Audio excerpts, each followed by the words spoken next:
All right, welcome everybody to the Education Podcast, where we're talking everything education. Though education touches so many aspects of life, so sometimes the conversation goes in other directions as well. I'm really grateful to be joined by my co-host today, Cassandra Hsiao. Welcome, Cassandra. Hi. I've known Cassandra for years, and she just has a really amazing story of in 2017, she got into all eight Ivy Leagues. I remember when that happened, like her story and actually her college essay went viral. Like I was like seeing on the BBC, ABC, NBC. It was amazing. And so Cassandra now has a college coaching business as well as a very successful career in Hollywood. And so thank you for co-hosting today, Cassandra. Thanks so much And for then having me. James Choung has been a longtime friend too, and he has a really amazing story. You'll hear a little bit about it as we jump into this podcast. But he's been a good friend, and he went to MIT, and then he's been working at University Christian Fellowship for a long time, and so has been involved in university students' lives for decades. So great to have you, James, today. Cassandra, why don't you start us off and lead us into this conversation?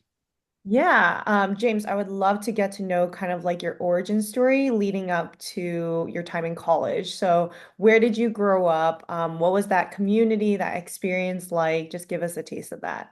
Sure, sure. I grew up in Seattle, Washington. What's up, Pacific Northwest? Seattle, Washington. I grew up in a Korean immigrant home.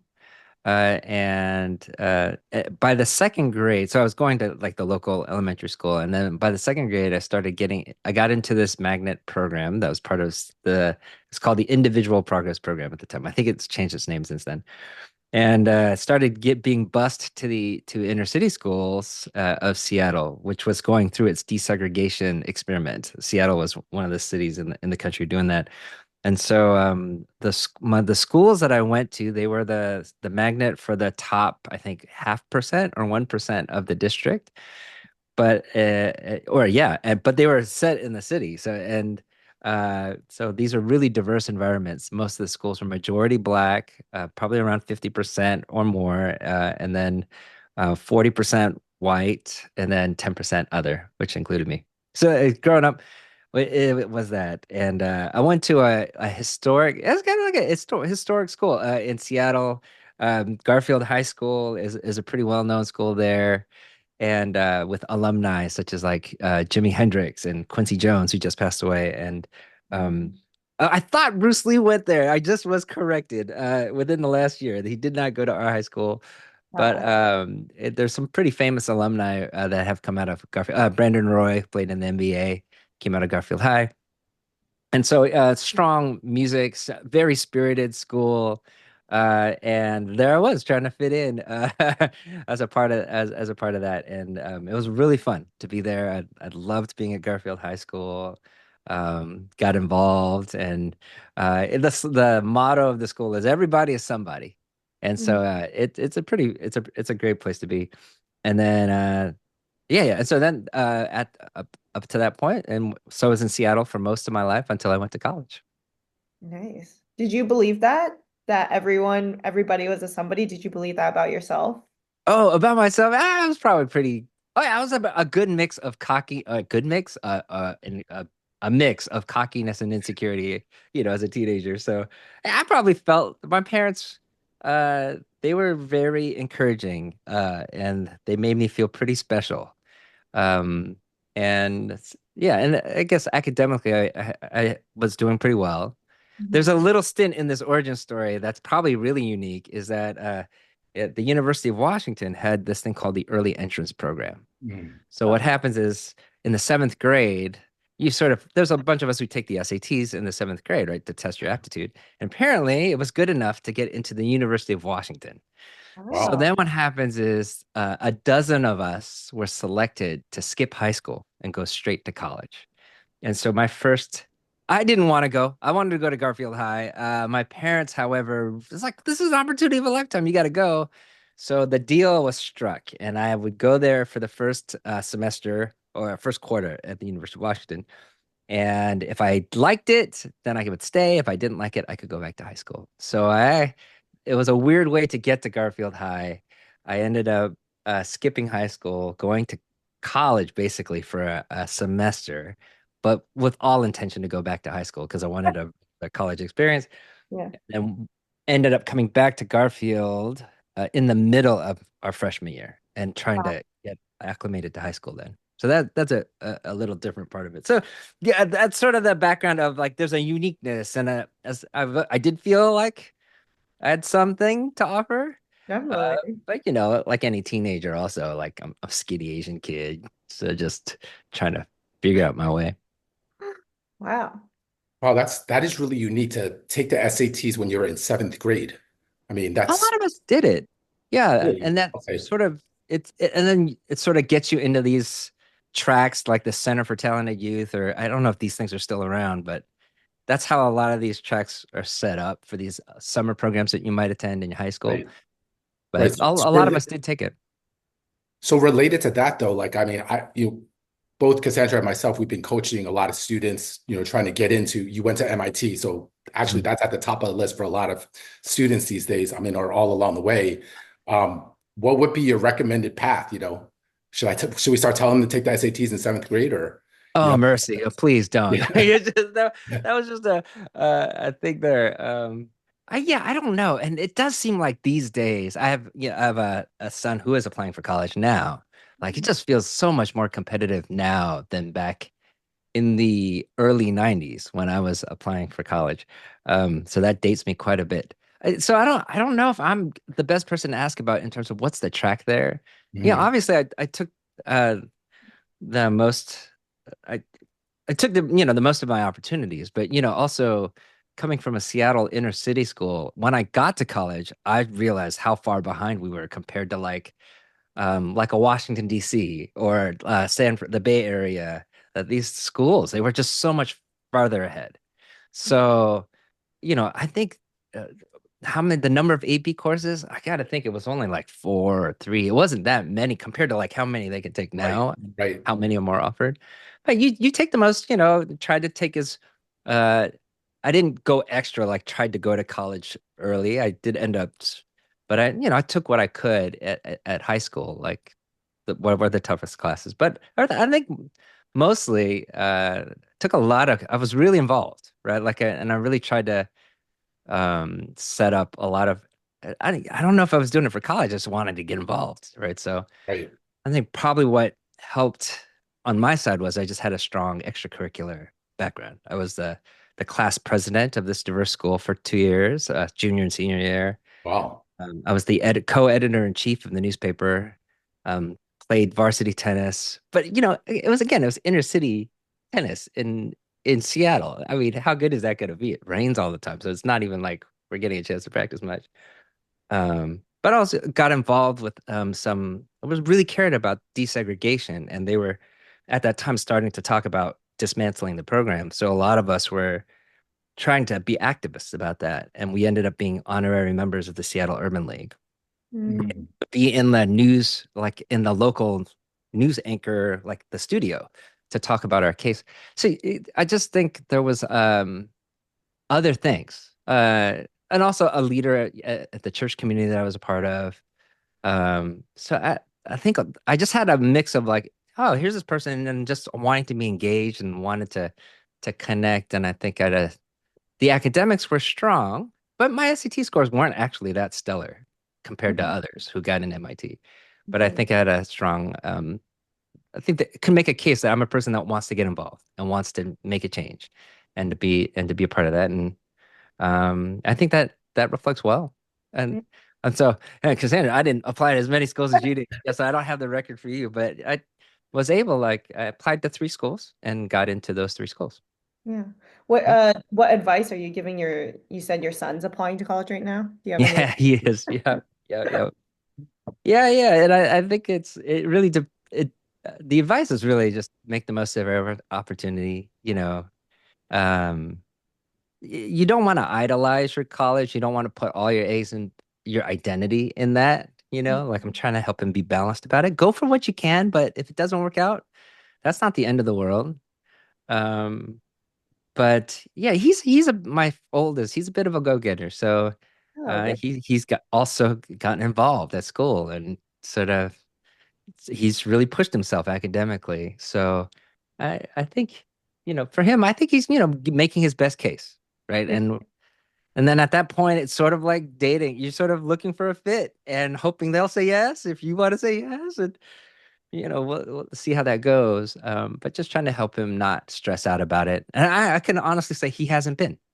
That's Yeah, good. he's been pretty peaceful about it. He just had his interview Yeah. yesterday or a couple days ago. And Yeah. he felt like it was yesterday actually. Yeah, and he felt like he felt great about it. So I think that's it, just for him to feel confident of what he's offering. And if it works out, then it was meant to be. And if it doesn't, then I just feel like, in our perspective, we just feel like God would have a different plan for him and he can trust in something beyond his own record. Yeah. And I think that's given him a lot of peace. Yeah, that's amazing. Speaking about, community involvement, well, you were very involved in your community as not just a high schooler, but also like as a college student. And then you continue to be involved in the lives of college students. So since then, since you were in college up until now, how have Mhm. you seen kind of like the challenges that college students face shift or change over the years, or maybe they stayed the same? Oh, yeah, some things are the same. Like trying to, who am I? The identity questions. Where do I belong? What am I gonna do? Where am I supposed to go? These questions of purpose and meaning in life. It just makes hanging out with college age folks at a university context like really fun because it's a pretty significant time as people are trying to figure out their values and who they're gonna be. What feels really different? Uh, it's a very different world. I mean, when I was in college, email was just coming online, you know. I think MIT and CMU were the first, that was the first email link. Yeah. So, I'm old and I won't say which one. I have a very common email address that you would never be able to get because it Wow. was so early in the Yeah. system. Um, so now, the internet was not like being widely used at all. And we didn't have cell phones as ubiquitously as we do now. So in many ways, the world has changed immensely, and it does seem like the standards for colleges have gotten. It seems like a lot more difficult. I don't think I would be able to get into the colleges. I would get it like if I had to apply today. I was like, oh, it feels tougher. Mm. The students have so much more access to information about how to get in, and then when they're there, and then so much access to different information and different experiences. So I just feel like the bar goes way up. Mm. And because the bar is so up on everything, whether it's like academics or relationships or communities, or even just simple things like learning how to play this game, you can now like before you didn't have instruction, you just had to figure that out. Now it's all there. And Mhm. parents are in the mix, just constantly helping. Mm. Um, I'm a Generation X, so we were very underparented, latchkey kids on our own, just come home before dark. Parents had no idea what we did.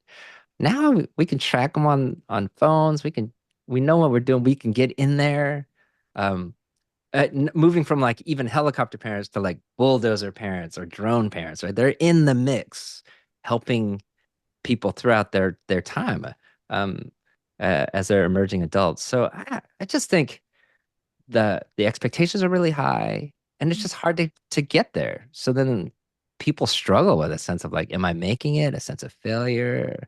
Mental health is really tough, right? Because you just can't meet those kinds of expectations across the board.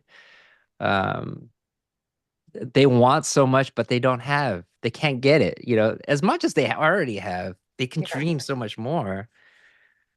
So I think it's tough. And then even I trying to figure out who they are and what they are. There's so many choices now and so many different paths to do and all the different ways they can do that. It's not as clear cut. And I think that makes it hard. Hmm. Um, but just there aren't the same institutions or communities that they can rely on to find out who they are. So all that I think creates this big mix of people just trying to make it. They don't know if they're making it. They're very aware that they don't feel like they're making it. Yeah. Um, and what we just hear across the board is the mental health services are just crushed, in like 3-month waits, 4-month waits to get an appointment. The needs are high. So I do think there's a lot there, and it was pretty tough back then. I just imagine it being a lot tougher now. So Mm. James, just to drill down on the challenges a little bit, and you were already touching on it, but like connection, relationship. I mean, we just went through the pandemic, COVID. People Yeah. are on Zoom. Social media is a way of a lot of people connecting. Do you see that a shift in how people are relating, how people are communicating, connecting? Oh, Um, absolutely. yeah. Mm. It's so much more different, like because back in the day, we just had every house had one phone connected by a wire, and everyone had to share that phone. So if you really wanted to hang out, you had to see people. You had to get out there. Yeah, it was gonna be, or you talked on the phone, but even that's pretty intentional stuff. You had to talk to the parents to give to the kids, like Yeah. all that stuff. Now it's just even like talking to each other because a lot of people I'd heard that where was that study that a majority of American young men prefer their online lives compared to their offline lives or their real lives. Hmm. It's just so much when you have these screens mitigating these things, like you can determine like how you're going to interact with people. You can sort of say like, well, I don't feel like it, and the ghosting happens. It's just there's ways that you can boundary your life in such a way where people have to meet you on your terms more.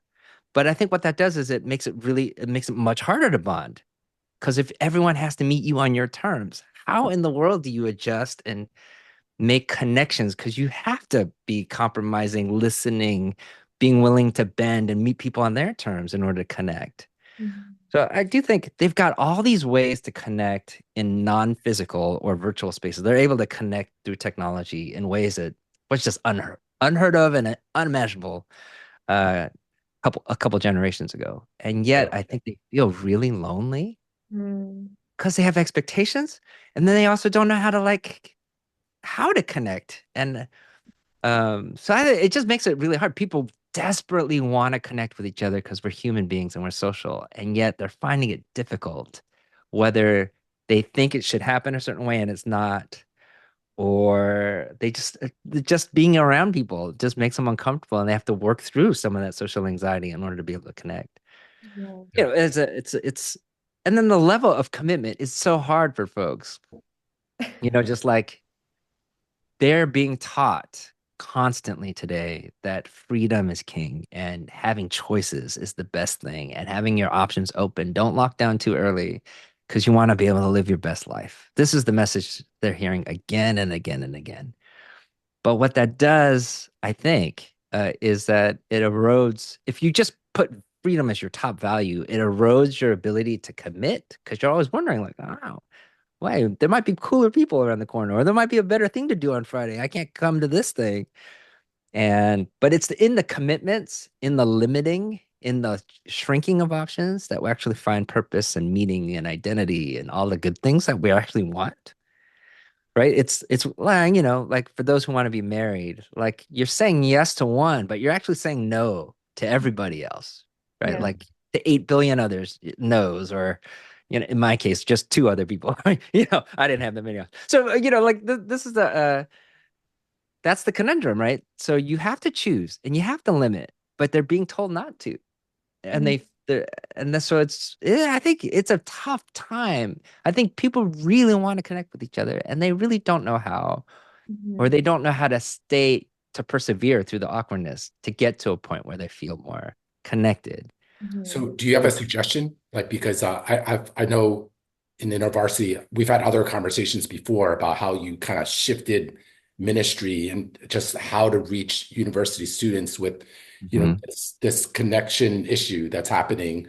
Do you have a suggestion of how we might be able to connect better with university students, or how university students can connect better with each other?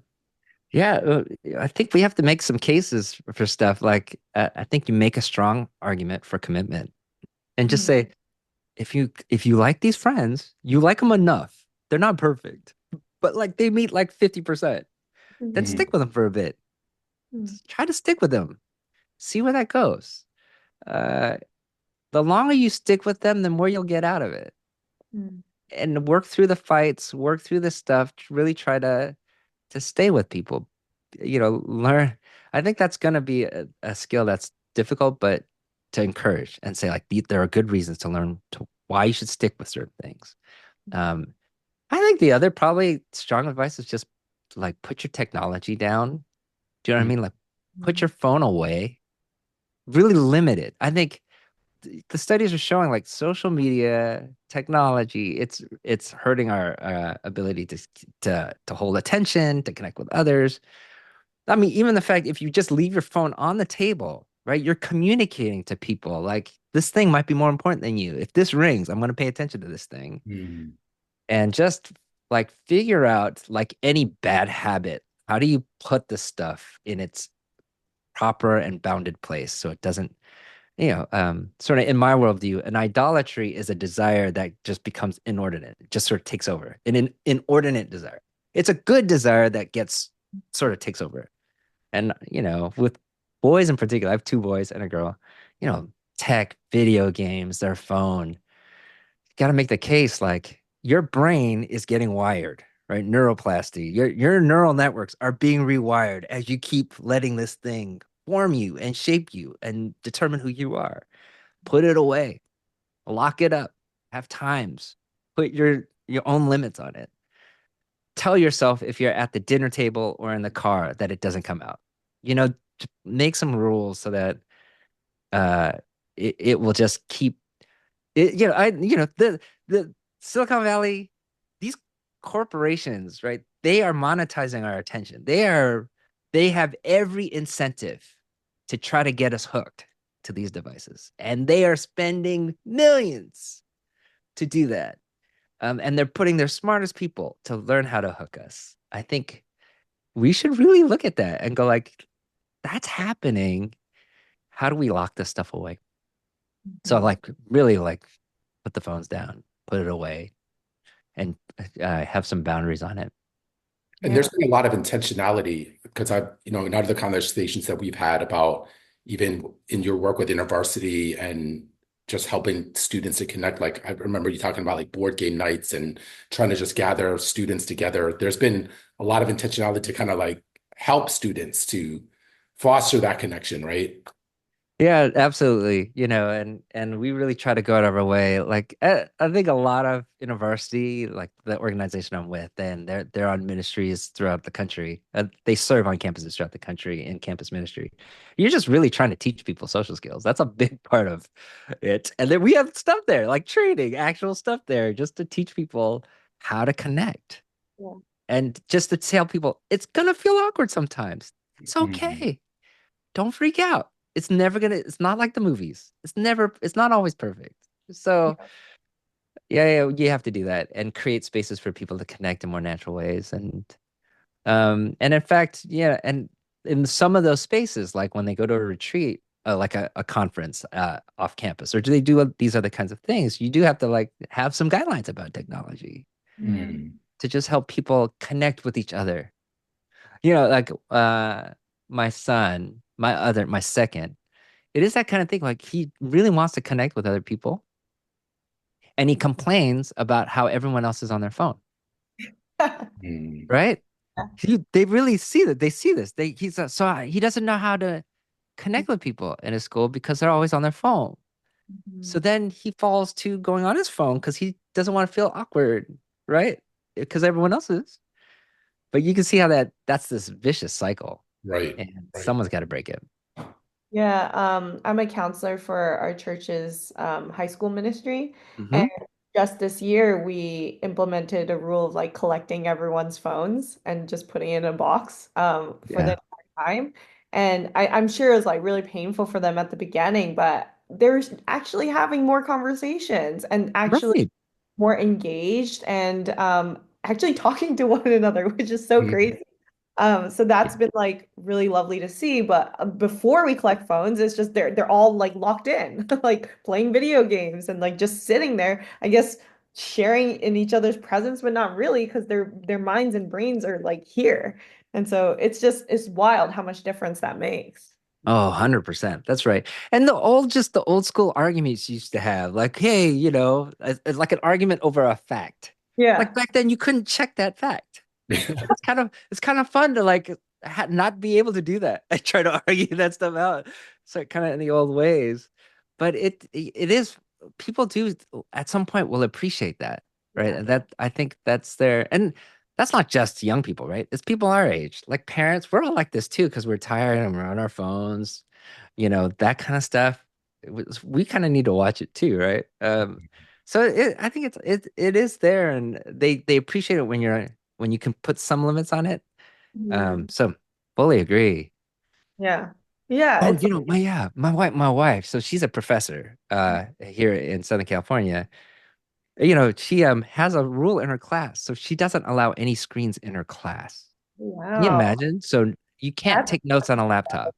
You take a class with my wife, you're going back to notebooks, pens, papers, blue books for exams, right? Like she doesn't allow any devices, and she'll call you out, right?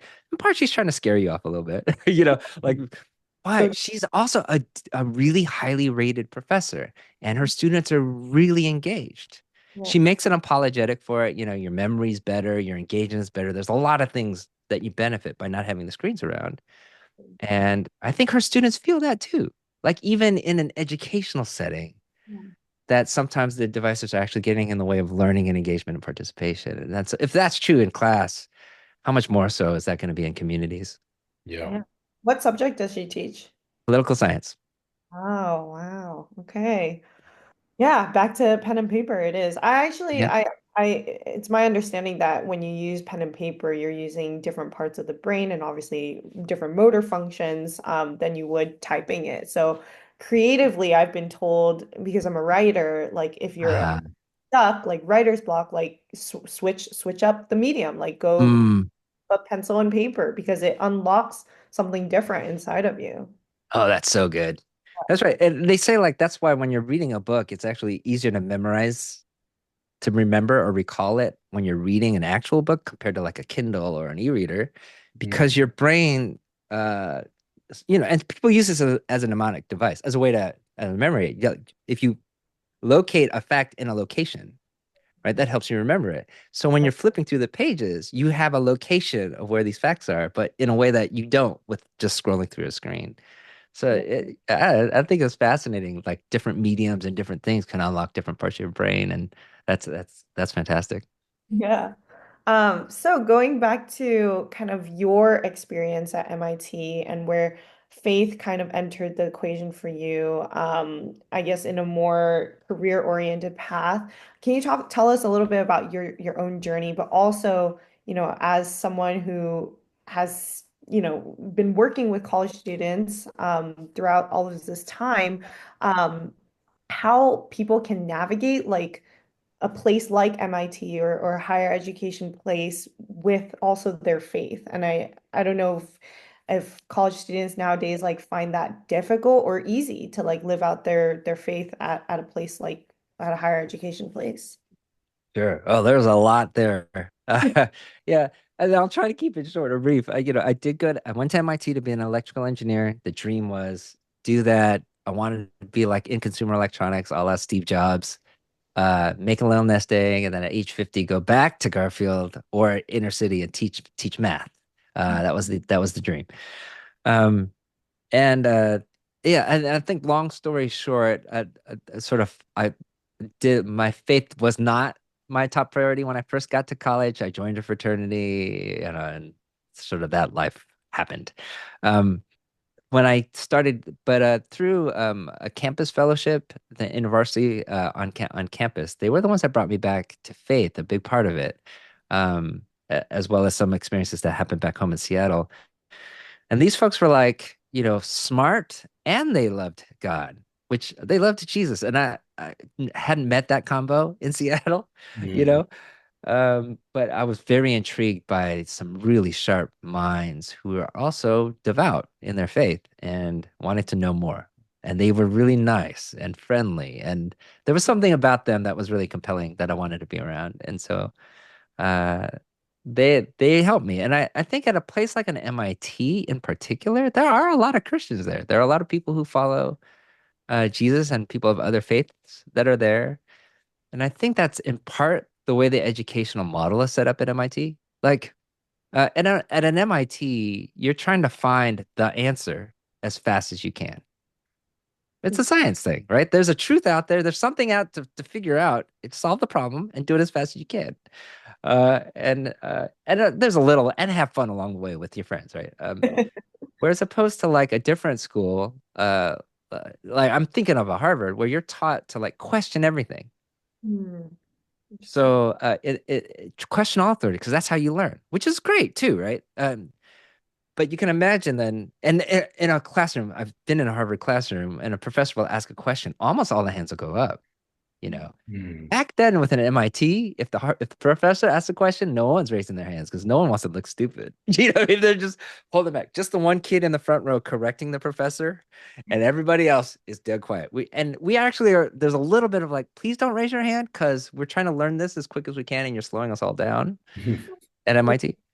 Um, it may have changed, but that was true in the 90s.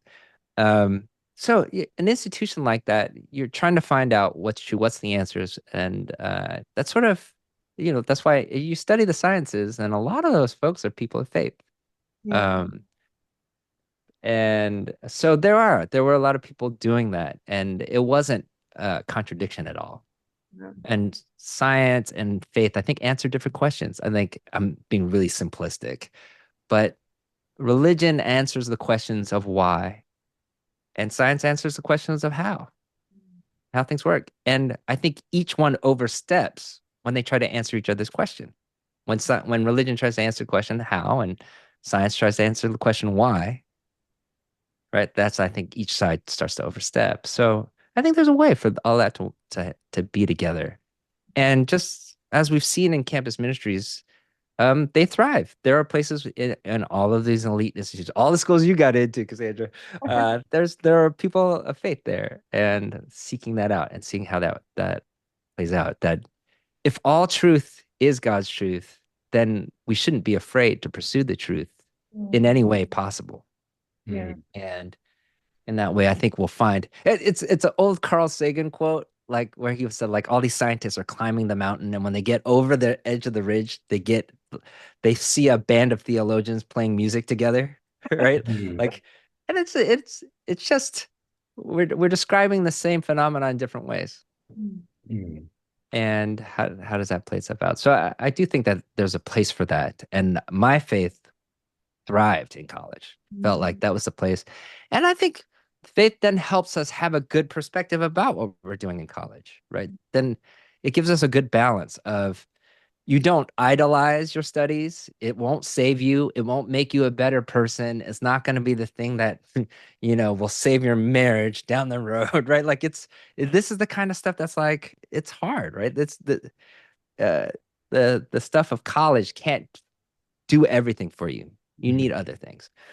Um, and then, but it also keeps you from being really passive about your studies too, right? Because then you're thinking, oh, my faith tells me all of this stuff is also worship to God. And I should try to do it as excellently as possible because these are all ways to honor him and to bless him, right? And so it keeps you from one of these angles, like trying to make education too much of a thing. Sure, it opens doors, but is it everything? And then to flip it on the other way to like, oh, but it isn't nothing. It's also something that you can honor God with.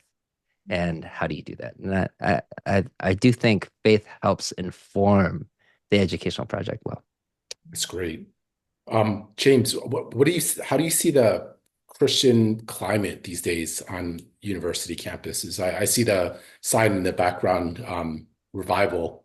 I pray for revival every day for young Mm. people, right? I know you have a book even about revival, but how do you see everything? I know you're like exposed to many different campuses across the country. What do you see happening these days amongst university students in terms of faith?